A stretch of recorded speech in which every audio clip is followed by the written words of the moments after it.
مجھے کسی خاتون نے میسج کیا اور اس میسج میں لکھا ہوا تھا، میں یہاں شیئر کر دوں گا۔ سعودی عرب کے امام نے خواب دیکھا، محمد سے ملاقات ہوئی صلی اللہ علیہ وسلم۔ اس نے کہا میری امت سے کہو قرآن کی تلاوت کرو اور نماز کی پابندی کرو۔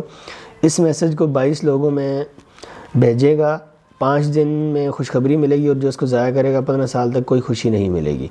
تو میں نے جب ان سے پوچھا یہ کیا ہے تو انہوں نے آگے سے یہ جواب دیا، آپ بھی سنیے۔ بھائی یار یہ اسلام گروپ میں سینڈ کر دینا۔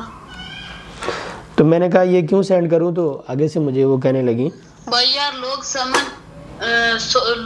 لوگ سچ سمجھیں گے تو قرآن کی تلاوت کرنے لگ جائیں گے۔ آپ کے اس ایک شیئر سے جتنے بھی گروپ میں شامل ہوئے ہیں وہ بولیں گے کہ یہ سچ ہے اور قرآن کی تلاوت کریں گے۔ جھوٹ ہے یا یہ سچ ہے، مگر لوگ تو ڈریں گے اور قرآن کی تلاوت کریں۔ یہ نبی کریم صلی اللہ علیہ وسلم کے متعلق خواب بہت مشہور ہوا ہے، آپ نے بھی سنا ہوگا۔ لوگ اس طرح کے پیغامات ارسال کرتے رہتے ہیں۔ اس آڈیو کو نقل کرنے کا اور یہ میسج آپ کو سنانے کا ایک مقصد ہے۔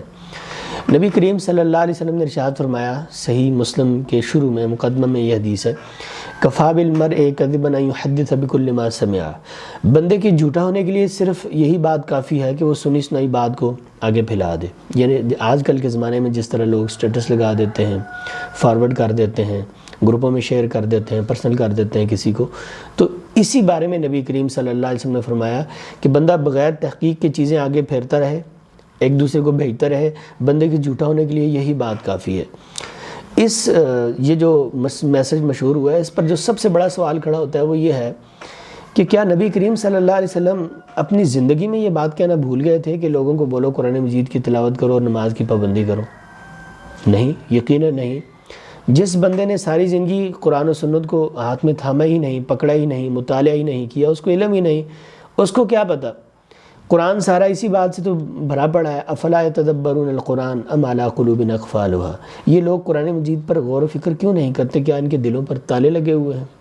اور نبی کریم صلی اللہ علیہ وسلم نے تو نماز پڑھنے کا حکم دیا، یہاں تک آپ نے فرما دیا کہ آپ کا بچہ بالغ ہو اور نماز نہ پڑھے، اس کو سزا دو، اس کو تادیبی سزا دو تاکہ وہ نماز پڑھے۔ اس کے بعد کیا چیز رہ جاتی ہے؟ اتنی نماز کی فضیلت بیان کی، اتنی اہمیت بیان کی، اتنی قدر و قیمت بتائی، اور قرآن مجید کو سمجھنے کی، سمجھانے کی، پڑھنے کی، پڑھانے کی، غور اور فکر و تدبر کرنے کی اتنی حدیث آپ صلی اللہ علیہ وسلم نے بیان فرمائی۔ یقیناً اس خواب کو وہی بندہ اعتبار کرے گا، وہی اس خواب کو فارورڈ بھی کرے گا، اور وہ یقین بھی رکھے گا جس نے کبھی قرآن و سنت کو پڑھا ہی نہیں ہے۔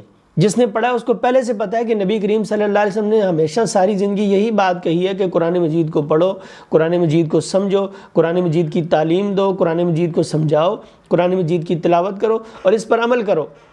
اور جس بندے کو اس بات کا علم ہی نہیں ہے، جس نے کبھی قرآن و سنت کو پڑھا ہی نہیں ہے، پھر وہ کہے گا کہ یہ نبی کریم صلی اللہ علیہ وسلم کے متعلق کسی نے خواب دیکھا ہے تو لہذا آپ یہ بات آگے پھیلا دیں۔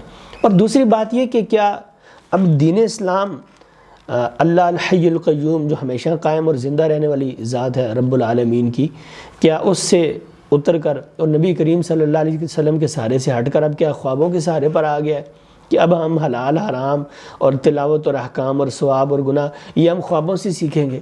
یقیناً الیوم اکملت لکم دینکم واتممت علیکم نعمتی، اللہ کا فرمان ہے کہ ہم نے نبی کریم صلی اللہ علیہ وسلم کی زندگی میں ہی اس اسلام کو مکمل کر دیا۔ اس کے اندر کوئی کمی کجی یا اس کے اندر کوئی کسی قسم کی گنجائش نہیں ہے کہ ہم وہ خواب کے ذریعے پوری کریں، کسی بزرگ کے، کسی ولی کے، کسی عالم کے، کسی دانش مند کے یا کسی بھی فرد کے خواب سے اب اس کمی کو پورا کیا جائے، ایسا کچھ بھی نہیں ہے۔ جو کچھ نازل ہونا تھا بطور اسلام، بطور دین، بطور واعظ، بطور نصیحت، وہ سب کچھ نازل ہو چکا اور قرآن اس سے بھرا پڑا ہے اور احادیث اس سے مزین ہے۔ آپ قرآن و حدیث کا مطالعہ کریں گے تو آپ کو خود معلوم ہو جائے گا کہ قرآن پڑھنے کی کیا فضیلت ہے، قرآن پڑھنے کے کیا فوائد ہیں، نہ پڑھنے کے کیا نقصانات ہیں، اور حدیث کا مطالعہ کرنے کے کیا فوائد ہیں اور نہ کرنے کے کیا نقصانات ہیں۔ تو اس لیے اس میسج کو آگے نہ پھیلانے سے کسی قسم کا کوئی نقصان نہیں ہوتا۔ اس میسج کو آگے پہنچانے سے ضرور انسان گناہگار ہوتا ہے، اور ضرور نبی کریم صلی اللہ علیہ وسلم کی حدیث کے مطابق انسان جھوٹا قرار پاتا ہے جو اس طرح کے پیغامات کو آگے ارسال کرتا ہے۔ تو میری سب سے یہ گزارش ہے کہ اس قسم کا میسج جب کبھی بھی آپ سنیں تو اس کو کبھی بھی فارورڈ نہ کریں، بلکہ اس بات کا کوئی تعلق نہیں ہے اسلام سے، نہ ہی اس کی کوئی فضیلت ہے، نہ ہی خوابوں کا کوئی اعتبار ہے۔ خواب چاہے امام کعبہ کو آئے، چاہے وقت کے امام کو آئے، چاہے ولی عہد کو آئے، چاہے بادشاہ کو آئے، چاہے عالم کو آئے، چاہے کسی بھی بندے کو خواب آئے، نیک ہو یا بد ہو، اس کا کوئی اعتبار نہیں ہے۔